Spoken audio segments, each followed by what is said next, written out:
Después de haber estudiado los antecedentes de la profecía hebrea y haber profundizado un poco sobre la profecía egipcia, la profecía de Mari, la profecía de Mesopotamia, especialmente en Asiria, luego la profecía de la Transjordania, ahora nos vamos a concentrar en los inicios de la profecía bíblica propiamente. Y vamos a decir en primer lugar que en Israel siempre ha existido el fenómeno profético. Se puede afirmar que ha tenido profetas desde sus orígenes. En Génesis 27 nosotros encontramos que Abraham es honrado como profeta, recibe el título de profeta, aunque ya hemos explicado en apartados anteriores a qué se debe este fenómeno, ya que en tiempos de Abraham el concepto profeta no existía. Es lo mismo podemos decir con Moisés. Pero Moisés también aparece como el gran profeta, como el gran mediador entre Dios y el pueblo, que transmite la palabra, y él se convierte prácticamente en el modelo de todo auténtico profeta. Y en Éxodo 15:20, que es el paso por el Mar Rojo, encontramos que la hermana de Moisés, Miriam, también es llamada profetisa. En el desierto, los 70 ancianos son invadidos por el Espíritu de Dios, y ellos entran en trance profético, que es herencia de la etapa de Samuel y los grupos de los profetas que en contacto con el profetismo cananeo adoptan esa modalidad extática. Pueden leer ustedes Números 11 del 16 al 17 y 24-29. Efectivamente, con ojos críticos podemos decir que estas afirmaciones son solamente la proyección de una mentalidad posterior. Es decir, el verdadero profetismo comienza en el siglo XI con Samuel, luego en el siglo XI, siglo X, luego entre el X y el IX vienen Elías y Eliseo, en el 8 vienen los cuatro grandes profetas, en el séptimo viene Jeremías y viene Ezequiel, y luego en el sexto aparecen todos los otros pequeños profetas de la reconstrucción. Por lo tanto, el fenómeno va evolucionando. Cuando se escribe el Pentateuco allá en el siglo IV, siglo VI, siglo IV, el fenómeno profético ya está bien desarrollado. Entonces, al momento de escribir, el autor que escribe, él sí está bien familiarizado con el concepto profeta. Pero en tiempos de Abraham, en tiempos de Moisés y Miriam, obviamente no. El concepto ni siquiera existía. Además, ya vimos nosotros cómo el concepto profeta ha ido evolucionando, que comienza como vidente, luego visionario, luego hombre de Dios y por último Nabí. Entonces, todo ese proceso requiere mucho tiempo, ¿verdad? Y efectivamente, en la etapa de Abraham, de Moisés y de Miriam, el concepto profeta, Nabí, no existía. ¿Por qué se los aplican? Bueno, por la función que desempeñan. Abraham, por ejemplo, intercede por Sodoma y Gomorra. Entonces aparece como modelo de lo que debe ser un verdadero profeta, intercedor. Miriam entona el canto de victoria, mi fuerza y mi poder es el Señor, cuando atraviesan por el mar de los juncos. Es la primera vez, decíamos, que se relaciona profetismo y música. Los 70 ancianos, más que todo, reflejan la importancia de ciertos grupos posteriores donde se manifiesta la acción del Espíritu. Saben que en el profetismo la acción del Espíritu es fundamental. Todos los profetas son tomados y tienen una visión, y el Espíritu es fundamental, al igual que la inspiración. Ahora, con Moisés estamos en un caso aparte.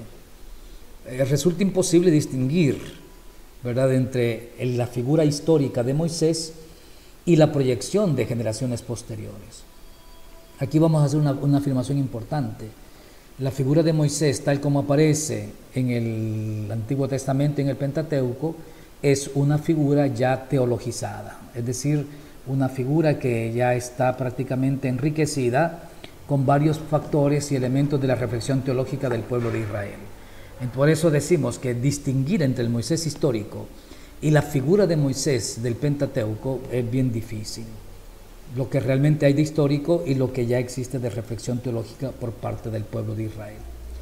Lo que sí vale la pena señalar es que el texto escrito, oigan bien, el texto escrito más antiguo que existe, donde se afirma que Moisés sea profeta, es precisamente el libro de Oseas. Oseas 12:14. Saben ustedes que en el siglo VIII, lo vamos a decir más adelante en el siguiente apartado, en el siglo de oro, es cuando la escritura comienza a proliferarse y los profetas comienzan a poner por escrito sus obras. Entonces Amós fue el primero, luego Oseas. Por lo tanto, los escritos más antiguos del Antiguo Testamento son Amós y Oseas, del siglo VIII. Entonces, aquí tenemos nosotros el texto escrito más antiguo que afirma que Moisés fue profeta, donde dice Oseas: por medio de un profeta el Señor sacó a Israel de Egipto y por medio de un profeta lo guardó. A partir de esta afirmación, seguramente entre las tribus del norte está arraigada la opinión de que Moisés era un profeta. Un profeta. De hecho, si nosotros leemos el capítulo 4 de Juan, el diálogo con la samaritana, ahí no se habla de Mesías, se habla de profeta. Y el paradigma que se sigue al momento de hablar de profeta es precisamente la figura de Moisés. Saben ustedes que para los samaritanos en la época de Jesús, la Sagrada Escritura era solamente el Pentateuco, porque el Pentateuco concentra sus relatos prácticamente en todo el territorio del norte, Siquem y sus alrededores, y es donde está ubicado el territorio samaritano. Entonces, para ellos la figura central no es David, como en la tradición del sur, sino que para los samaritanos la figura central es Moisés. Luego, tradiciones posteriores subrayan que Moisés ocupa un rango especial entre los profetas. Por ejemplo, en Números 12, 1-6, tenemos la interesante tradición que se centra en la queja que María y Aarón presentan contra Moisés ante Dios.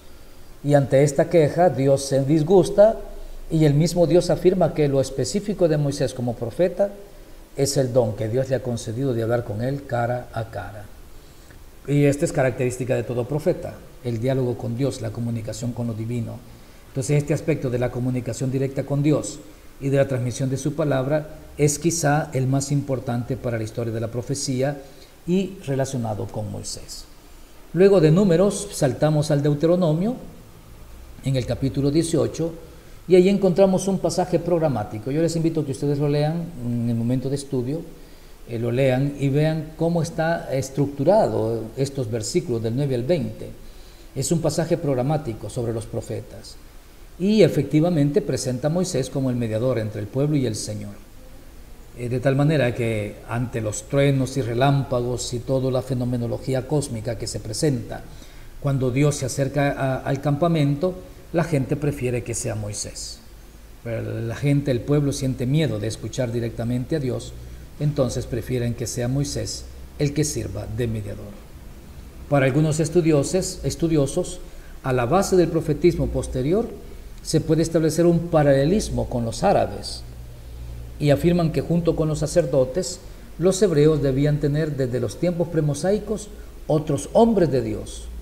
Y ya en la época histórica, estos hombres de Dios privilegiados, provistos de poderes y de conocimientos sobrenaturales, prácticamente formaban tres clases: los inspirados, los intérpretes de signos y los magos. Es probable también que en la época histórica de Israel, ya en los tiempos premosaicos, existieran estas figuras. No nos parece extraño porque nosotros también ya estudiamos los antecedentes de la profecía hebrea y hemos visto que estas figuras, aunque tienen una connotación negativa para nosotros, para la mayoría de los pueblos son personas sagradas: los inspirados, los intérpretes de sueños y los magos. Eso con respecto al Pentateuco. Con respecto al Pentateuco se utiliza el término profeta aplicado a Moisés, aplicado a Abraham y aplicado a Miriam, la hermana de Moisés, y la dificultad del vocablo para la época. Sin embargo, hay ciertas características en estas figuras que precisamente han hecho que el autor sagrado les dé el título de profeta. Veamos ahora en la época de los jueces, cómo se maneja el concepto profeta en la época de los jueces. Aquí la figura central es una mujer profetisa llamada Débora. Ella es llamada Nebiá. Y en Jueces 6, 7, 10 también aparece un profeta anónimo, para luego pasar a Samuel y el grupo de los profetas, que prácticamente podemos decir que Samuel se constituye en el verdadero primer profeta de Israel. Veamos algunas características de Débora. La tradición le atribuye a ella uno de los poemas más antiguos y más bellos de la Biblia, el capítulo 5 de los Jueces. Ahora, para entender este poema, el autor sagrado colocó antes, en el capítulo 4, el relato de una batalla que los llevó a ellos a la victoria. Entonces, primero se introdujo el capítulo 5, pero para justificar el capítulo 5 se agregó el capítulo 4. ¿Por qué nos alegramos en la victoria? Porque realmente hubo una batalla donde obtuvimos la victoria. Lean ustedes el capítulo 4 y luego el capítulo 5 y hagan un análisis así breve, rápido, de este cántico, este poema que la tradición le atribuye a Débora, y vean con qué cántico del Nuevo Testamento se puede comparar. A Débora se le presenta como jueza, como gobernando a Israel, y también se le presenta como profetisa, es decir, Neviá. Según el capítulo 4, versículos del 6 al 7, es donde se relata la batalla donde va el general Barak. Ella comunica a Barak un oráculo, aunque no se tienen testimonios escritos de que haya recibido otras comunicaciones divinas, ¿verdad? Este caso tiene una peculiaridad. Encontramos una interesante relación que después se va desarrollando entre los profetas oficiales de Israel. Primero, la relación entre profetismo y política. Esta mujer es profetisa y es juez, aparece gobernando. Y segundo, la relación entre profetismo y música, ¿verdad? Que ella anticipa la etapa que viene posteriormente, casi inmediatamente, con Samuel. Samuel, con los grupos de los profetas, para entrar en trance, utilizan instrumentos musicales. Entonces ahí está la relación entre profetismo y música, que también estaba relacionado con Miriam, la hermana de Moisés. Es interesante que cuando se trata de relacionar profetismo y música, son las mujeres las que sobresalen. Pasamos ahora a Samuel. Siempre dentro de los libros históricos, después del libro de los jueces, pasamos a Samuel. Decirles que Samuel es la segunda figura bíblica teológicamente elaborada. ¿Cuál era la primera? Moisés. La segunda, Samuel. En la persona de Samuel, que prácticamente se desfiguró completamente su persona histórica, porque se le saturó, la figura de Samuel está saturada de varias tradiciones bíblicas que presentan rasgos muy diversos. Por ejemplo, a Samuel se le presenta como héroe en la guerra contra los filisteos, es decir, un jefe del ejército. También a Samuel se le atribuye el rasgo de ser juez que recorre Israel. Y de hecho, después del trabajo que hizo Josué, de la distribución de la tierra a las tribus, con la muerte de Josué, prácticamente cada tribu quedó independiente, autónoma, y al mismo tiempo vulnerable al ataque de otras tribus. Y cada tribu tenía su propio consejo tribal y no había ninguna relación entre las tribus. Es la etapa de los jueces. Entonces, terminando la etapa de los jueces, aparece Samuel, que es el último de los jueces. ¿Y qué hace Samuel? Samuel recorre las 12 tribus, visitando todos los consejos tribales, y va generando una especie de alianza, de coalición de las tribus. Entonces, él es el juez que recorre Israel. También es vidente, recuerden ustedes el caso de las asnas de Saúl en Primera de Reyes, cuando Saúl ha perdido sus burras y van donde el vidente que está en Ramá. Y ese vidente es Samuel. Vidente, saben ustedes que ya es un título que tiene que ver con la profecía. Por otro lado, en el santuario de Silo, Samuel ejerce funciones sacerdotales. Pero por lo que más subraya la tradición bíblica es su carácter profético. Es el hombre que transmite la palabra de Dios. Desde el capítulo 3 de 1 Samuel, que es su vocación, nosotros podemos notar un contacto nuevo y especial con Dios a través de su palabra. Y a Samuel se le encarga una tarea típicamente profética. Aquí, en 1 Samuel 3:20 dice: todo Israel, desde Dan es la frontera del norte, hasta Beersheba es la frontera del sur. Supo que Samuel estaba acreditado como profeta del Señor. Entonces, él es declarado profeta, Nabí. Y dentro de este contexto, subrayamos también otro rasgo profético de Samuel, en su intervención en la política. Ahí surge la tradición de que son los profetas que deben ungir a los reyes de Israel. De hecho, Samuel unge al rey Saúl, primer rey de Israel. Y la tradición israelita, en 1 Samuel 16, coloca también a Samuel ungiendo a David cuando era niño. Cuando fue con los bueyes hasta Belén, a la casa del papá de David, y esperó a que llegara el niño que andaba en los montes con las ovejas. Y cuando el niño llegó, ya bien tarde, todo sucio y maloloroso, Dios le dijo a Samuel: este es. Entonces es ungido cuando aún era niño, según la tradición del sur, la tradición jerosomilitana. El relato está en 1 Samuel 16. Lo interesante es que todas estas tradiciones que enriquecen la figura de Samuel se complementan entre ellas. Y luego se van de alguna manera prolongando en etapas posteriores. Por ejemplo, en Primera de Reyes 1:11 ya no será Samuel, sino que será el profeta Natán quien unge a Salomón. En Primera de Reyes 19:16 será el profeta Elías con Jehú. Y en Segunda de Reyes 9 hay una unción que realiza Eliseo a través de un discípulo. Yo les invito a que lean los textos para que complementen las ideas y ustedes también tengan una visión más completa, panorámica de lo que estoy diciendo. El último rasgo profético más decisivo es la denuncia del rey. En 2 ocasiones Samuel enfrenta a Saúl. En 1 Samuel 13, del 7 al 15, cuando Saúl ha decidido emprender la batalla de Micmas sin consultar con el Señor. Y en 1 Samuel 15, 10-23, después de la guerra con los amalecitas, también Samuel sale al encuentro de Saúl y los reprende. A pesar de los problemas históricos, porque como les digo, la figura de Samuel no es histórica propiamente, así como se presenta en los textos, es más bien una figura teológicamente elaborada, enriquecida con todas estas tradiciones. Parece claro que los autores bíblicos interpretan a Samuel como el primer gran profeta. Aquí les voy a pedir que bajen del blog un artículo que se llama Samuel, juez y profeta. Es de un estudioso francés, André Voinat, experto en Antiguo Testamento.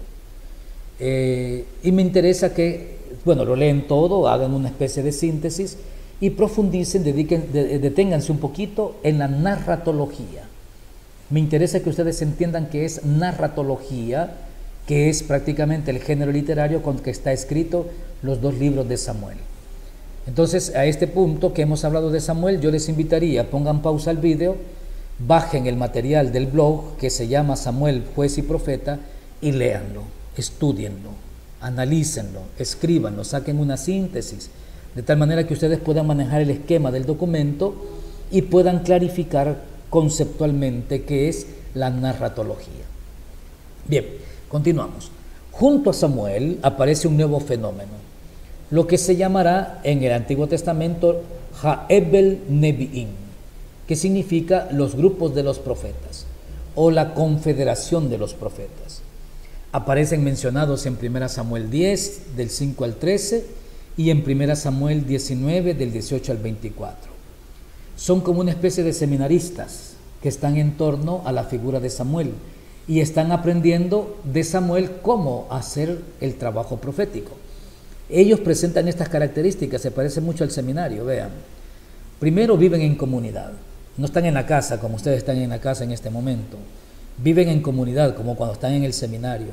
Segundo, los preside Samuel a veces, ¿verdad? Igual que en el seminario, con el respeto del rector y los formadores, los preside Samuel a veces. Y esta es una característica, ¿verdad? Al igual que ustedes en el seminario tienen el órgano en la capilla y usan las guitarras para la liturgia, también ellos, los grupos de los profetas, utilizan instrumentos musicales, el salterio, los tambores, la flauta, los cítaras. ¿Para qué? Para entrar en trance, en éxtasis. Y lo hacen efectivamente en los altosanos, es decir, las colinas, pequeñas colinas de 60 a 100 metros de altura, y en la cima hay siempre una especie de pequeño santuario. Allí ellos practican con los instrumentos, y luego cuando entran en trance, comienzan a bajar, cantando, danzando, desnudándose, un montón de cosas que hacen ellos. Lo pueden ustedes corroborar en algunos relatos de los libros históricos. Según 1 Samuel 19:24, a veces se despojaban de sus vestidos y caían en trance por tierra.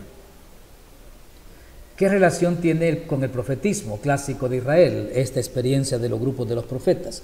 En primer lugar, decir que no son verdaderos profetas. Algunos autores los ven como testigos nada más, testigos de la presencia del Señor, y otros los ven como auxiliares de los verdaderos profetas. ¿Por qué no son profetas? No hablan en nombre de Dios, no anuncian nada del futuro, no son videntes y ni siquiera fungen como intermediarios. Simplemente son grupos, viven en comunidad y practican todo lo que aquí he explicado. Pero función propiamente profética no ejercen. Ahora, es muy probable que de estos grupos de los profetas que surgen con Samuel y luego los Bené Neviín que aparecerán con Eliseo, los hijos de los profetas, es probable que de estos grupos surjan luego falsos profetas o incluso visionarios, ¿verdad? De estos grupitos se van a servir al palacio, al rey, después de vivir en extrema pobreza como vivían aquí en los grupos de su comunidad, van a vivir en los lujos del palacio y se convierten en videntes del rey, en visionarios del rey. Simplemente mantienen un quehacer religioso, igual que ustedes en el seminario, un quehacer religioso, y llevan un género de vida que se lo facilita. Podrán ustedes en esta etapa que están en sus casas distinguir la diferencia entre la vida espiritual que llevan, vida espiritual y comunitaria académica que llevan en el seminario, y la vida espiritual académica que llevan, comunitaria que llevan en su casa, ¿verdad? Una gran diferencia. El seminario facilita. También ellos, ese estilo de vida que llevaban, les facilitaba el género de vida comunitario. Este fervor religioso que tenían los grupos de los profetas fue de gran ayuda para Samuel, en 3 momentos en que Samuel quedó solo. Primero, cuando el arca cayó en manos de los filisteos, cuando murieron los hijos de Elí y murió Elí también después, y queda solo Samuel. Se recuerdan que el ejército de Israel fue a atacar a los filisteos y los filisteos los derrotaron. Después los hijos de Elí, el sacerdote, dijeron: llevemos el arca de la alianza y nos dará la victoria. Llevaron el arca de la alianza, fueron a atacar a los filisteos y fueron derrotados de nuevo, y los filisteos se apoderaron del arca de la alianza. Ahí los grupos de los profetas sirven de apoyo, al menos moral, su presencia, para poder recuperar el arca por parte de Samuel. Cuando desaparece el sacerdocio de Silo, efectivamente cuando mueren los hijos de Elí y luego muere Elí, es Samuel quien debe tomar las riendas del santuario de Silo. Él no viene de una familia sacerdotal, pero quienes lo apoyan y le dan prácticamente su aprobación son precisamente los grupos de los profetas. Y luego cuando la religión cananea amenaza al yavismo, especialmente cuando los reyes del norte van matando profetas, y estos grupos de los profetas son asesinados. Muchos de estos grupos de los profetas terminan martirizados. Por lo tanto, Samuel pudo ver en ellos la fuerza que le ayudara a superar la crisis religiosa y también la crisis política de su pueblo Israel. Ustedes pueden ir viendo estos textos. Estos grupos de los profetas en 1 Samuel 10, del 5 al 13, estos grupos de los profetas están presentes cuando Samuel unge a Saúl. También estos grupos de los profetas protegen a David frente al rey Saúl, que lo persigue para matarlo, en 1 Samuel 19, 18, 24. Entonces no son tan indiferentes, ¿verdad? A pesar de que no tienen el rango profético, no son propiamente profetas, pero fueron de gran ayuda y de gran apoyo en distintos momentos para Samuel e incluso para el rey David. Entonces, con Samuel prácticamente estamos nosotros en los orígenes de la monarquía y también en los orígenes del profetismo. De aquí vendrá todo un recorrido profético, ¿verdad?, donde habrá una relación estrecha entre profetismo y monarquía, hasta llegar al profeta Amós en el siglo VIII. Efectivamente, hay una clara línea de evolución del profetismo hasta llegar al siglo VIII. En el siglo VIII la profecía toma un rumbo nuevo. Se puede detectar 3 etapas en el modo como se va desarrollando el profetismo desde los orígenes con Samuel hasta los tiempos de Amós. La primera etapa consiste en esto. Hay una cercanía física que se convierte en un distanciamiento crítico con respecto al rey. O sea, estoy tan cerca del rey que prefiero mejor no realizar ningún tipo de denuncia. Cercanía física, distanciamiento crítico con respecto al rey. Aquí tenemos nosotros los más grandes representantes de esta época son Gad y Natán. Gad interviene en 3 ocasiones con David. Uno, aconsejando a David que vuelva a Judá en 1 Samuel 22:5. Luego, acusando a David de haber realizado el censo, que después vino el castigo de Dios, 2 Samuel 24:11. Y luego, ordenándole edificar un altar en la era de Ornán, en 2 Samuel 24:18. Gad ejerció un papel muy importante durante el reinado de David. Fue consejero militar, fue funcionario judicial, fue funcionario cultual. Aquí el profeta también ejercía funciones cultuales, sacerdotales, como el mismo rey David, ¿verdad?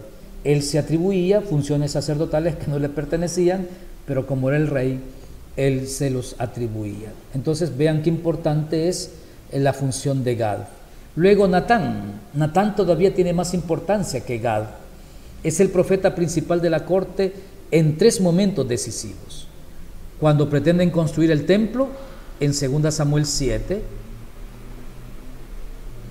Luego, cuando comete adulterio y homicidios David, en 2 Samuel 12, el caso de Urías y Betsabé. Y luego, cuando Salomón hereda el trono, en 1 de Reyes 1, 11, 48, es Natán, el profeta que unge a Salomón. Aquí es importante notar el hecho de que sean profetas de la corte. Aunque sean profetas de la corte, ellos no caen en un servilismo con respecto al rey, sino que son capaces de denunciar. Pero claro, estos dos, Natán y Gad.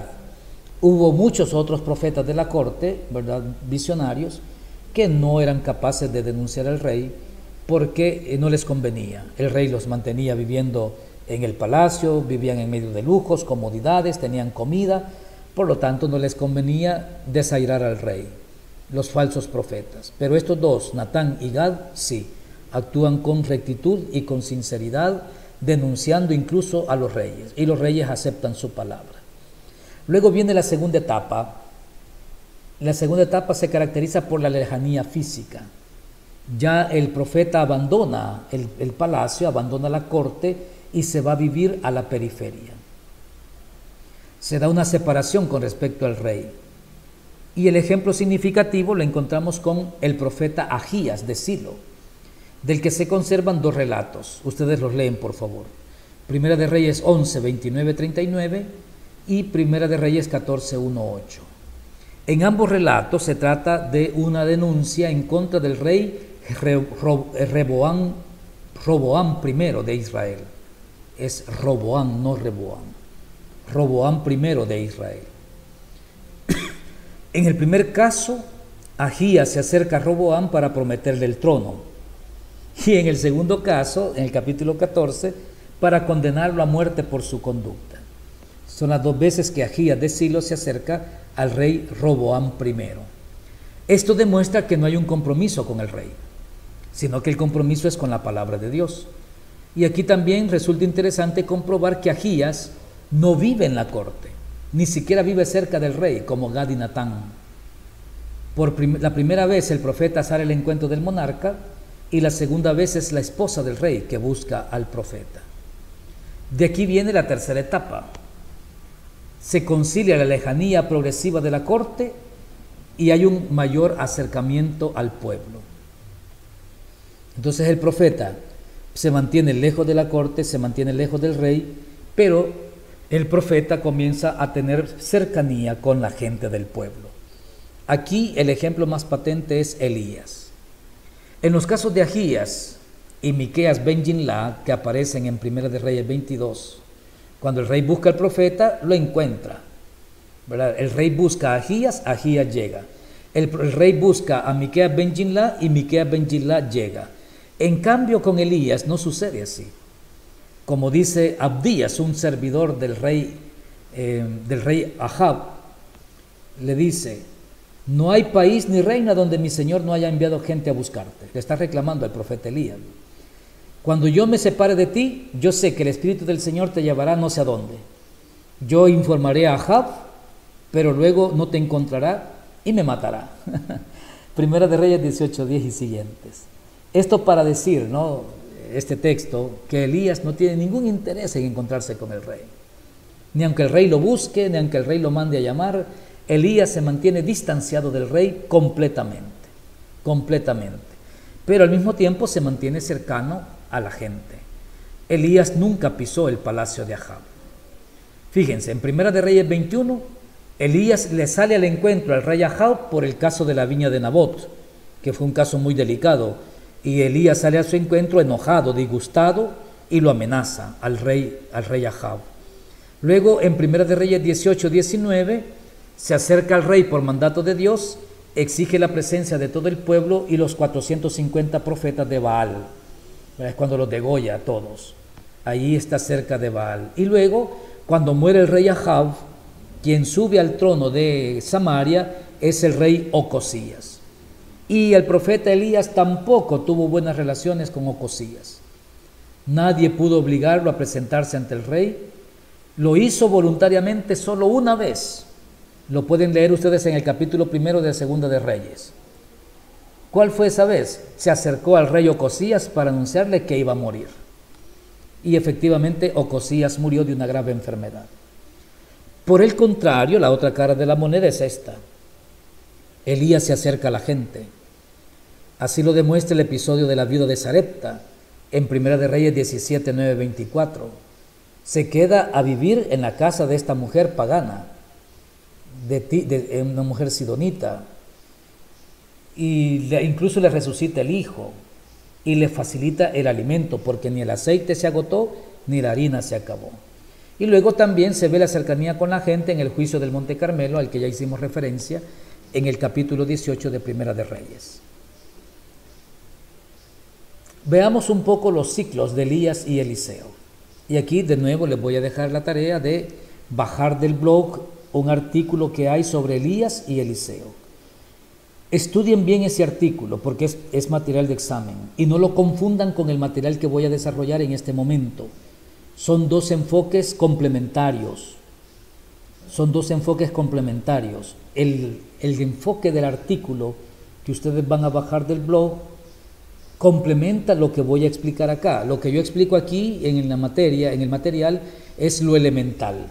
Luego esto elemental es enriquecido con los elementos que proporciona el material del blog. Así es que por favor, bajen el artículo que se llama Elías y Eliseo, léanlo bien, hagan un esquema y no lo confundan con este material que voy a desarrollar en este momento. Veamos el ciclo de Elías, así lo vamos a llamar, el ciclo de Elías.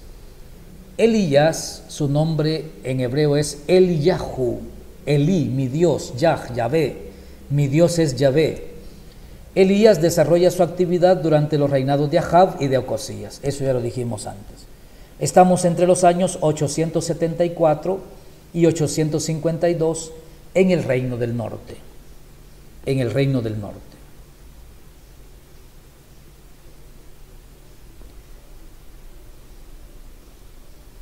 Elías prácticamente presenta un perfil. Otra cosa importante que les quería decir. Elías es la tercera figura teológicamente elaborada en el Antiguo Testamento. Dijimos, la primera figura teológicamente elaborada era Moisés. La segunda figura teológicamente elaborada, Samuel. Y la tercera figura teológicamente elaborada es Elías. A Elías, en los ciclos de Primera y Segunda Reyes, los ciclos que nos narran la historia de Elías están elaborados siguiendo el mismo esquema de Moisés. Y fíjense en esto, por ejemplo, Elías es un profeta itinerante, anda por el desierto, no vive en un lugar fijo, no tiene vinculaciones con ningún santuario como sucedió con Samuel. Y Elías de repente aparece y de repente desaparece. Y pasan capítulos enteros y no se habla de Elías. Y de repente vuelve a aparecer Elías. Por eso, efectivamente, Elías es presentado como un nuevo Moisés. según los autores deuteronomistas que han elaborado esta figura de Elías, no estoy diciendo que Elías no haya existido, solo estoy diciendo que la figura histórica de Elías ha sido exageradamente enriquecida por los autores, de tal manera que la figura que nosotros conocemos en los libros históricos no se acerca para nada a la figura histórica de Elías. Y este elemento es característico. Los autores sagrados, los autores deuteronomistas, han querido hacer que la vida de Elías sea una repetición del itinerario de Moisés. ¿Por qué? Vean, Moisés, después de matar al egipcio, huye al desierto, Elías huye al desierto. Moisés se refugia en Madián, en un país extranjero, Elías también se refugia en un país extranjero, en Tiro y Sidón. Moisés realiza signos y prodigios ante el faraón, Moisés viaja al Horeb, Elías viaja al Horeb. Luego Moisés en el Horeb contempla la gloria de Dios, Elías en el Horeb contempla la gloria de Dios. Al igual que Moisés, Elías desaparece en la Transjordania. Moisés murió en el monte Nebo antes de cruzar el río Jordán y entrar en Palestina. Elías hace lo contrario, viene de Palestina, atraviesa el río Jordán y es arrebatado en la Transjordania, más allá del Jordán, ¿verdad? En el territorio donde está el monte Nebo, donde fue sepultado Moisés. Entonces, nosotros podemos decir perfectamente que en la mente de los autores sagrados existe esta certeza. Moisés fue el fundador del yavismo, Elías es el defensor del yavismo. Hasta el nombre, ¿verdad? Eliyahu, mi Dios es Yahvé. Hasta el nombre es programático, ¿verdad? Como que si quien le puso el nombre ya sabía que él iba a ser el defensor del yavismo. Y es que en tiempos de Elías hubo reyes, entre ellos Omri y Ahab, que provocaron en Israel la difusión de la religión cananea. Ahab era hijo de Omri. Cuando Omri reinaba, tuvo serios conflictos con Tiro y Sidón, con los pueblos marítimos de los pueblos marítimos del norte, y entonces todo ese conflicto se resolvió con un matrimonio. Se casó el hijo de Omri, Ahab, con la hija del rey de Tiro, que se llamaba ella Jezabel, y esa era una mujer pagana, malvada. Y de este modo viene desde Fenicia hasta Israel el culto a Baal. La mujer se viene para el palacio de Ahab y trae consigo sus ídolos y sus sacerdotes, ¿verdad? Entonces, ante esta alianza con Tiro, se comienza a dar el culto a Baal. Y entonces en el norte, los israelitas se acostumbraron a dar culto a Yahvé y dar culto a Baal, cayendo en una actitud sincretista, como vemos en Jueces 6:25. Es interesante que en tiempos del profeta Elías, a Yahvé se les simbolizaba con un toro, y luego Baal también fue representado por un toro. Por ese motivo es que allá en los pies del monte Sinaí, cuando Moisés está en la cima del monte recibiendo las tablas de la ley, en las faldas del monte, Aarón recoge todo el oro que traen los israelitas, lo funde y forma una imagen. Y esa imagen fue precisamente la imagen de un toro, ¿verdad? Un becerro. ¿Por qué? Porque efectivamente el becerro en tiempos posteriores representó a Yahvé y luego también representó a Baal. Y eso generó todavía mucha mayor confusión. Recuerden ustedes que cuando Salomón terminó de construir el templo, adentro, antes de llegar al lugar santo, puso la imagen de 2 toros. Y los braseros que estaban a la entrada principal del templo, estaban cimentados sobre toros. Entonces no es extraño que sea un becerro, ¿verdad?, el que hacen en el monte Sinaí. Ahora, por todo esto, la misión principal de Elías será defender el yavismo en toda su pureza, confesando que solo Yahvé es el Dios de Israel Y esta afirmación trae para el profeta repercusiones no solo en el ámbito del culto, sino también en el ámbito social, para el profeta y para la misma sociedad. Porque cambiando de divinidad se le otorga más poder a la reina, incluso que al rey, cosa que no era difícil porque Ahab era de una personalidad débil, manipulable. De hecho, la reina Jezabel manipula a Ahab en varias decisiones. Los relatos sobre la vida de Elías y su misión profética los encontramos en el ciclo de Elías. De Primera de Reyes, capítulo 17 al capítulo 19, se salta luego al capítulo 21 de Primera de Reyes y de allí se salta a Segunda de Reyes, capítulo 1, que es cuando ya el profeta es raptado en el carro de fuego. Es probable, dicen varios autores, de que este ciclo del profeta Elías haya sido compuesto a partir de 6 relatos independientes que circulaban en rollos, en pergaminos, no relacionados entre ellos, sino independientes. El primer relato, el anuncio de la lluvia; el segundo relato, la huida a Horeb; el tercer relato, el juicio en el Carmelo; el cuarto relato, la vocación de Eliseo; el quinto relato, la viña de Nabot; y el sexto relato, Elías y Ocosías. Serían los 6 relatos que existían independientemente antes de que se redactara y se hiciera un trabajo de edición del ciclo de Elías en el libro de los Reyes, el trabajo del autor deuteronomista.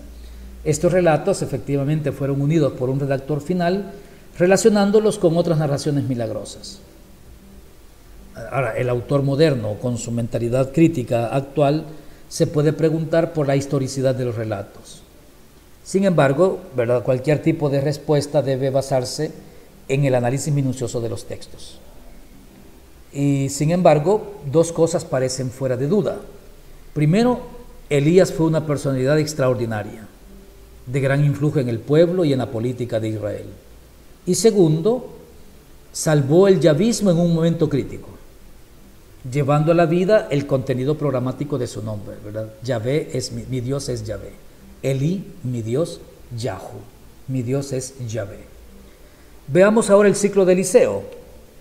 Eliseo, el nombre Eliseo siempre está la raíz Elí, mi Dios, y el verbo Yashá que significa salvar. Por lo tanto, el nombre Eliseo significaría mi Dios salva. Elí Yashá, mi Dios salva. Él es discípulo y continuador de Elías. Se presenta con 2 rasgos eminentes y muy propios.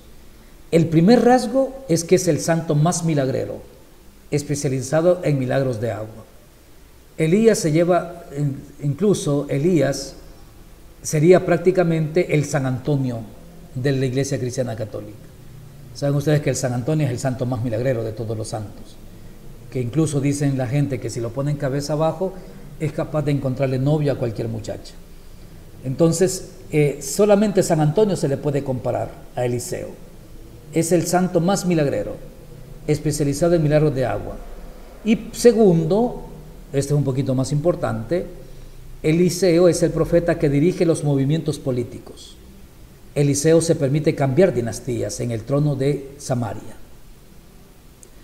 Por el número de milagros le gana a Elías y a cualquier otro personaje del Antiguo Testamento, y esto seguramente se debe a los círculos proféticos donde actuó. Recuerden, ya lo anticipé, así como Samuel tuvo los grupos de los profetas, digamos, alumnos alrededor de él, discípulos alrededor de él, también Eliseo tiene a los Bené Neviim, vea que significa los hijos de los profetas. Y estos hijos de los profetas son discípulos del profeta, viven en comunidad también, vamos a hablar un poco de ellos, y estos son los que se encargaron de diseminar, proliferar, dar a conocer las acciones de Elías. Su ciclo, el ciclo de Elías, se encuentra en el segundo libro de los Reyes, capítulo 2, se salta el capítulo 3, versículo del 4 al 27, luego se salta el capítulo 4 del 1 al 8, y 15, luego capítulo 9 del 1 al 10, capítulo 13 del 14 al 21. Ahí está el ciclo de Eliseo, al igual que el ciclo de Elías, ¿verdad? No es continuo, sino que se va saltando. Actualmente los diversos episodios están separados por eventos sobre los reyes de Israel y de Judá. Comienza con un relato que habla de Elías y Eliseo en el capítulo 2, que es cuando Elías es raptado en el carro de fuego. Eliseo es testigo de ese rapto, pero el tema principal es el paso del espíritu de Elías a su discípulo. Las narraciones siguientes forman dos grupos, ¿verdad? Después del capítulo 2, digamos ya del capítulo 3, capítulo 4, capítulo 9, capítulo 13, encontramos dos grupos de narraciones. Estos dos grupos están condicionados o están, digamos, organizados así por el contenido, ¿verdad? Los aspectos dominantes de los relatos.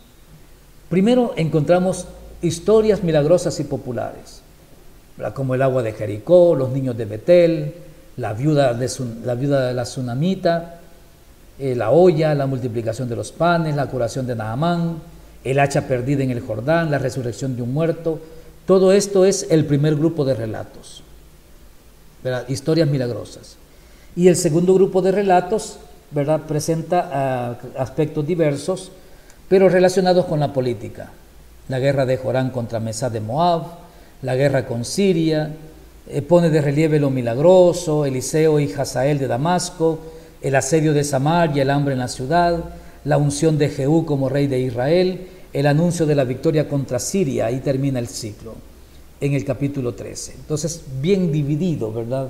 Se ve que el autor hizo un buen trabajo escogiendo los relatos y colocándolos en dos grupos diversos según el contenido. Es interesante que estos relatos, ¿verdad?, especialmente los del segundo bloque, que son de carácter político, algunos de estos relatos ponen al profeta en buenas relaciones con el rey Joram.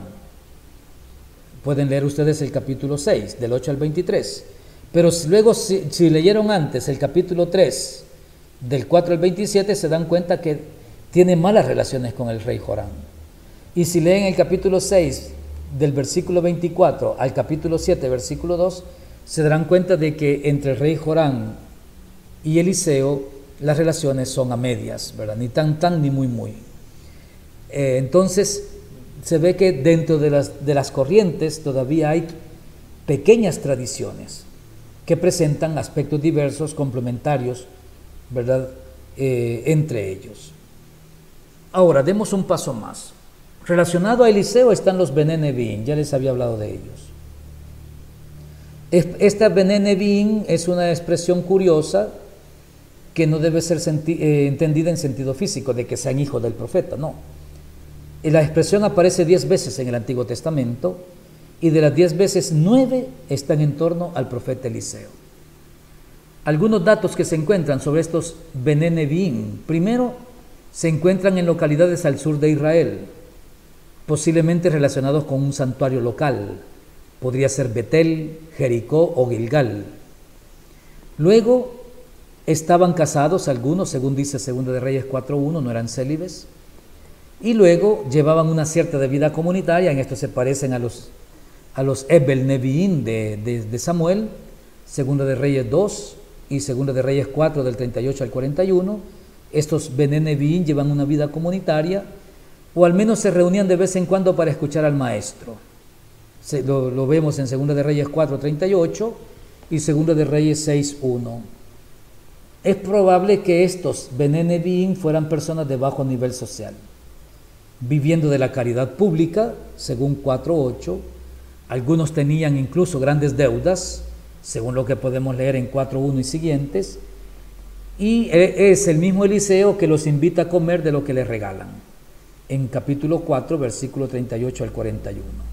Eso está un poquito peor que los Ebel Neviim de Samuel. Y efectivamente de estos grupos, de estos Bené Neviim, es de donde surgirán después falsos profetas. Gente que intenta solamente sobrevivir y que para sobrevivir son capaces de inventar oráculos a favor del rey, como ya le hemos señalado en varias ocasiones. Aquí termina prácticamente el estudio del ciclo de Samuel, de Elías y de Eliseo. Ahora me interesa que le demos una miradita al capítulo 2 de 2 de Reyes, que es el paso de Elías a Eliseo, ¿verdad? Vamos a verlo desde dos puntos de vista, aspectos literarios y luego vamos a ver la concordancia temática. Con respecto al aspecto literario, primero lean ustedes el texto, léanlo. Capítulo 2 de Segunda de Reyes, versículos del 1 al 18. Ustedes le dan una leída, pónganle pausa al video y ahora que ya lo leyeron, veamos los elementos.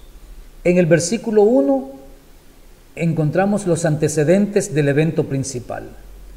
¿Cuál será el evento principal? El traslado de Elías al cielo, que está del versículo 7 al 15. ¿Qué es lo que sucede? Se utiliza un viaje y a lo largo del viaje hay un diálogo para llegar al lugar en que va a ocurrir este evento del traslado de Elías. Entonces, del versículo 1 al versículo 6 se emprende este viaje. Luego, del versículo 16 al 18, Elías confirma que realmente ha sido aceptado. El viaje es en 3 etapas. La primera etapa, Elías y Eliseo están en camino de Gilgal, cuando Elías anuncia que tiene que ir a Betel.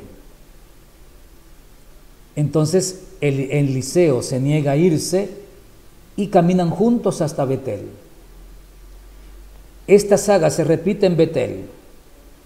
Elías le dice a Eliseo que se quede, Eliseo no quiere quedarse y ambos continúan desde Betel hasta Jericó. Y otra vez la misma historia hasta que llegan a las orillas del río Jordán. Allí en las orillas del río Jordán, Elías se quita su manto, golpea las aguas y pueden atravesar. En Betel y Jericó, esto es interesante, en Betel y en Jericó habitaban hijos de los profetas, los cuales recordaron a Eliseo que Elías sería arrebatado. Son 50 de ellos que van acompañando desde lejos el camino hasta el Jordán. En cada instancia del aviso a Eliseo, él declara que lo sabe y les ordena que mantengan su paz. 3 veces Eliseo utiliza un juramento que confirma su lealtad a Elías. Llegado el momento en que Elías debe morir, el acto de golpear el agua con su capa y la separación que se realiza en la Transjordania es una reminiscencia de Moisés y el cruce del Mar Rojo. Pero también recuerden que Josué atravesó el Jordán de la Transjordania hacia Palestina. ¿Cómo lo hizo Josué? Con el arca. Los sacerdotes entraron en el río con el arca y cuando llegaron a la mitad del río el agua bajó y el pueblo pudo pasar de la Transjordania hacia Palestina. En cambio, Elías viene al revés, viene de Palestina, toca con su manto el río cede, ellos pasan y llegan a la Transjordania. ¿Verdad? Ya dijimos antes que no es la primera vez que Elías se ve en los pasos de Moisés. En el relato nosotros encontramos una bonita inclusión, útil para entender el texto. Son los versículos 7 y 15. Vean, aquí tenemos el versículo 7 y aquí tenemos el versículo 15. Están hablando de lo mismo, la fórmula es la misma, vean. Mi bené haneviim es la fórmula del versículo 7 y la fórmula del versículo 15 es mi bené haneviim, exactamente la misma fórmula. De aquí vamos hacia adentro, pasamos al versículo 8 y vean la fórmula. Et hamayim wayehasu genach va genach. Et hamayim wayehasu genach va genach. Y el versículo 14, et hamayim wayehasu genach va genach. Es la misma fórmula. El versículo 7, el versículo 15 está estructurado bajo la forma de una inclusión, de afuera hacia adentro. ¿Qué va a encontrar adentro? Pues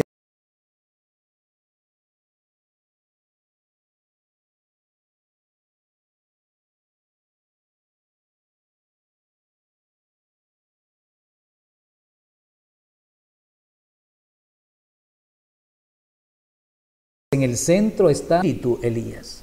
Beruaja Elai. Y luego, este es el primer elemento de, digamos, la parte central. Y luego viene el segundo elemento, el rapto de Elías. Rekev Esh Vesuse Esh. Carro de fuego y caballo de fuego. El rapto de Elías. Eliyahu Bas Araj Ha Shamaim. Entonces Eliseo cruza el río dividido. Y aquí prácticamente viene el ciclo de Eliseo. Una vez que Elías ha sido raptado por el carro de fuego y caballos de fuego, entonces Eliseo comienza su misión. Cruza el río de nuevo con la capa de Elías y llega a la Palestina. Y comienza prácticamente su función profética. Ahora, la concordancia temática. Es interesante que encontramos varios elementos que están relacionados con figuras o símbolos del Pentateuco. Fíjense, en el versículo 4 y versículo 5 de nuestro texto, Eliseo le dice a Elías: por el Señor y por tu vida no te dejaré. Cada vez que Elías le dice que se quede, Eliseo le contesta: por el Señor y por tu vida no te dejaré. Esta fórmula se parece a la que encontramos en Génesis 49, 25, que es la bendición y despedida de Jacob con sus hijos. Ustedes lo leen para hacer el trabajo de paralelismo. Y luego también esa misma fórmula encontramos en Deuteronomio 33, que es cuando Moisés está muriendo y bendice y se despide de cada una de las tribus. Entonces ahí tenemos una concordancia temática. La segunda concordancia la encontramos en los versículos 8, 13 y 14. Allí aparece el manto. En Primera de Reyes 19, 19 se dice que el manto es símbolo de la autoridad como portavoz de Dios. El manto indica la vocación y el manto indica la continuidad que habrá entre Elías y Eliseo. Por lo tanto, el manto está indicando la función profética. El tirar del manto, el gesto que hace Elías, tira el manto sobre Eliseo, es símbolo de sucesión, de continuidad. Entonces aquí tenemos nosotros otro elemento temático. Luego en el versículo 8, Et Hamayim Guayehasu Be Jarabá. Esto lo encontramos en el versículo 8, exactamente así como está escrito aquí. Et Hamayim Guayehasu Be Jarabá. Interesante que en Éxodo 14, 21, 22, que es el relato de las aguas del Mar Rojo, encontramos esta fórmula. Vean, Et Hayam, aquí hay una diferencia porque aquí es Yam y aquí es Mayim, Hamayim. Esto significa las aguas y esto significa el mar. La preposición es la misma, et. Y luego aquí la jarabá y aquí be jarabá. El sustantivo es el mismo, solo cambia la preposición. Aquí es una preposición be y aquí es una preposición le. Pero es interesante que el autor del Libro de los Reyes, que es un autor deuteronomista, prácticamente ha hecho calcada la expresión, como vimos también en la anterior. Ha hecho calcada la expresión, el símbolo, el tema de las aguas. Versículo 8 con Éxodo 14, 21, 22. Ahora, con respecto al manto, podemos decir que encontramos nosotros dos signos de poder. En Moisés no es un manto, es la vara, y en Elías es el manto. Pero lo que quiero subrayar es que sea manto o sea vara, los dos tienen un signo. ¿Y quiénes son? Moisés y Elías. Moisés y Elías. Exactamente como los autores deuteronomistas han querido elaborar la figura de Elías. Y es curioso, ¿verdad?, que en la transfiguración de Jesús son los dos que aparecen, Moisés y Elías, los que han hecho el mismo recorrido. Otro elemento temático lo encontramos en el versículo 19. La herencia del primogénito. Pídeme lo que desees, lo que quieras. Esto está en relación con Primera de Reyes 3:9, cuando Salomón va a dormir al santuario de Silo y tiene un sueño y Dios le dice: pídeme lo que quieras. Entonces ahí tenemos la herencia del primogénito. En el versículo 11, el vehículo para arrebatar a Elías: Basearaj ha-shamayim.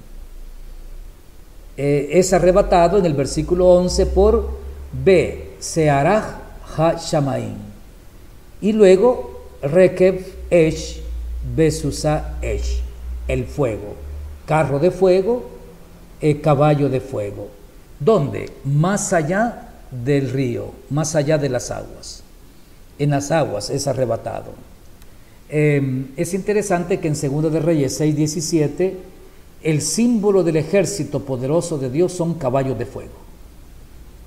Nosotros leemos en 2 de Reyes 6:17: el Señor abrió los ojos del criado y vio el monte lleno de caballos y carros de fuego que rodeaban a Eliseo. Pero también en la mentalidad cananea, el carro de fuego y el caballo de fuego está relacionado con Baal. De hecho, a Baal se le llama el jinete de las nubes. Entonces es interesante que, utilizando figuras que hacen referencia al dominio de Baal, se presenta el triunfo de Elías. Es arrebatado en las aguas del río Jordán, Bas-Araj ha-Shamayim, es arrebatado en las aguas del río Jordán, y luego en un carro de fuego tirado por caballos de fuego llevado al cielo. Es prácticamente la expresión del triunfo último y definitivo de Elías en contra de Baal. Elías termina en el ámbito de Baal y termina como triunfador, montado en un carro de fuego tirado por caballos de fuego. El fuego, saben ustedes que también es símbolo de la presencia de Yahvé. Leemos nosotros en 1 de Reyes 19:12, cuando Elías está refugiado en el monte Oreb, en la cueva, al terremoto siguió el fuego, pero el Señor no estaba en el fuego. Y en 2 de Reyes 1:10 y 12, el profeta Elías hace bajar fuego sobre los soldados del rey Ocosías. Entonces, hablar de caballo de fuego y carro de fuego no es la primera vez en el capítulo 2 del segundo libro de los Reyes, sino que ya antes Elías ha estado en contacto con el fuego. Sin embargo, encontramos un conflicto. En 1 de Reyes 19:10, me consume el celo por el Señor Todopoderoso, porque los israelitas han roto tu alianza, han destruido tus altares y han matado a tus profetas. Solo he quedado yo y buscan matarme.